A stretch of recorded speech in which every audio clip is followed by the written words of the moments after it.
Hello అందరికీ, ఇవాళ air ఫ్రైయర్లో chicken leg piece ఎలా చేసుకోవాలో చూసేద్దాం. ఇందుకోసం నేను 2 చికెన్ లెగ్ పీస్లను శుభ్రంగా కడిగి పెట్టుకున్నాను. ఇందులో 1 టేబుల్ స్పూన్ పసుపు, 1 టేబుల్ స్పూన్ ధనియా పొడి, 1 టేబుల్ స్పూన్ కారం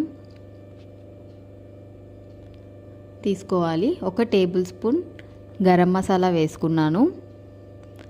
తరువాత 1 టేబుల్ స్పూన్ అల్లం వెల్లుల్లి పేస్ట్ వేసుకుందాం. రుచికి సరిపడినంత ఉప్పు వేసుకుందాం.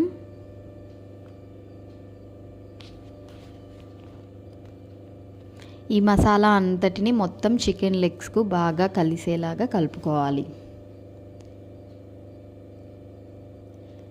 చికెన్ లెగ్ పీస్లకు నేను కాట్లు కూడా పెట్టుకున్నాను. మొత్తం మసాలా అంతా పీస్కు పట్టేలాగా కలుపుకొని లెమన్ పిండి 1 అర్ధగంట ఫ్రిడ్జ్లో పెట్టేసుకుందాం.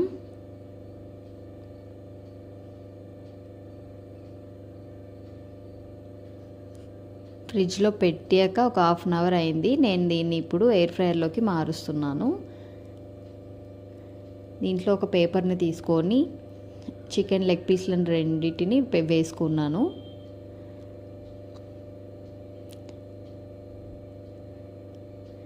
చికెన్ లెగ్ పీస్లు 2 పెట్టేసి దీని టెంపరేచర్ నేను 200 డిగ్రీస్ దగ్గర 20 మినిట్స్ పెట్టుకున్నానండి. 200 డిగ్రీస్ పెట్టుకున్నాను. 20 మినిట్స్ వెయిట్ చేసేద్దాం. అయిపోయిందండి. మొత్తం బాగా కుక్ అయింది. చికెన్ అంతా చాలా టేస్టీగా కూడా అనిపించింది.